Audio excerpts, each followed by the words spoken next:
מה קורה פה? איפה? איפה אני? מה השעה? מה זה? אני בן 13 וגדל לי כבר שפם בר מצווה. אני מגניב, יורך בא לי קרטיב, אמא מה אמרת לי? קם לי על הבוקר עם חיוך על הפנים, מאיר את אבא אמא או עם קצת עצבניים. הכנתי להם סנדוויצ'ים כל מה שאוהבים, כי אחרי הכל הוא כזה ילד מדהים. סתם! נכנס לבית הספר, מורות אומרות שלום, מסתכל קצת מסביב, כולם עוד בחלום. עייפים כי שיחקנו אייס או ספייס כל הלילה, עד שאמא צעקה לי די! מלמעלה נכנס לשיעורים, תמיד באיחורים, מדבר עם חברים ולא שם על המורים. מסתכל על השעון, סופר את הדקות עד שתגיע הפסקה ונפגוש את הבנות.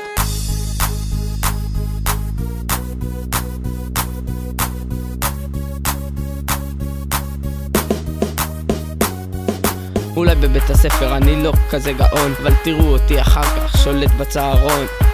הם עפים עליי, הם מתים עליי, כל הילדים בצהרון כל היום קופצים עליי, ואמא ואבא וסבתא וסבא באים לראות אותי עודף קצת על החיבור, כמו מדפקה מנצח בקרבות, כמו מדפקה מהפנה את הנקבות, כמו מדפקה את הנקבות.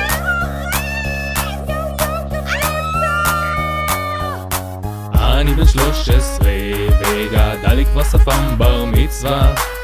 אני מגניב, יורך בא לי קרטיב, אמא מה אמרת לי? מודה להוריי היום שהביאוני עד הלום, אולי זה רק חלום, לא יודע בוא נזרום.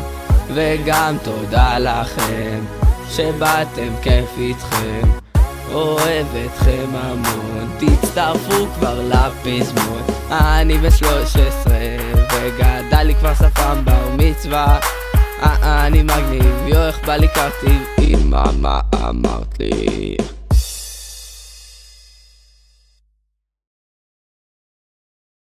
מה